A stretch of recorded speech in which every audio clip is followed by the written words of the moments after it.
I disappear? Like, who cares? Nobody cares, man. Seriously. Yo, that's okay. That's life, okay? It just passes. It just fucking passes.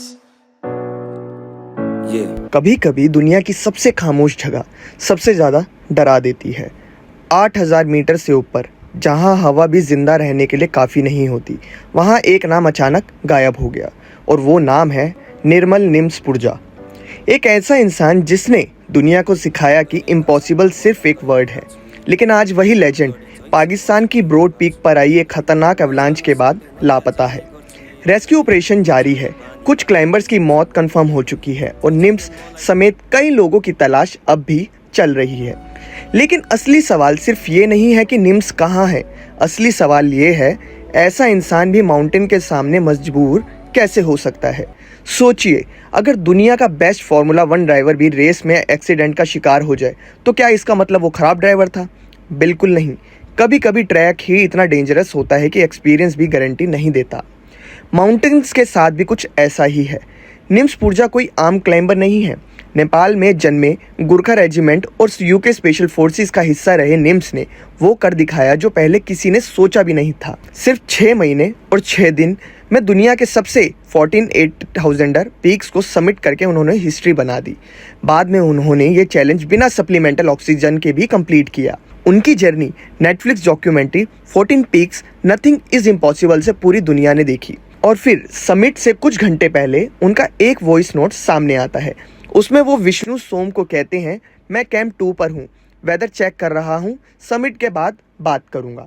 शायद उन्हें भी नहीं पता था कि ये उनकी आखिरी पब्लिक वॉइस मैसेज बन सकती है। लेकिन पिक्चर यहीं ख़त्म नहीं होती। माउंटेनर्स कहते हैं कि 8,000 मीटर के ऊपर का एरिया डेथ जोन होता है। वहाँ बॉडी धीरे धीरे शट डाउन होने लगती है। ऑक्सीजन इतनी कम होती है कि हर मिनट सर्वाइवल के खिलाफ जाता है। इसी वजह से समिट करने के बाद भी क्लाइंबर्स वहाँ ज़्यादा देर नहीं रुकते। और ब्रॉड पीक, ये माउंटेन सिर्फ ऊंचा नहीं, बहुत अनप्रिडिक्टेबल भी माना जाता है।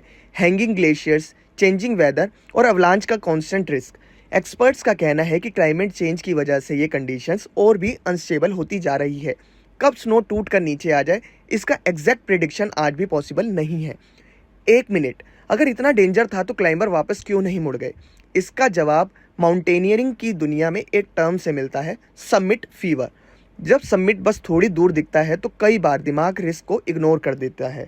महीनों की प्रिपरेशन, लाखों का खर्चा और सालों का सपना, सब कुछ सिर्फ कुछ 100 मीटर्स दूर होता है।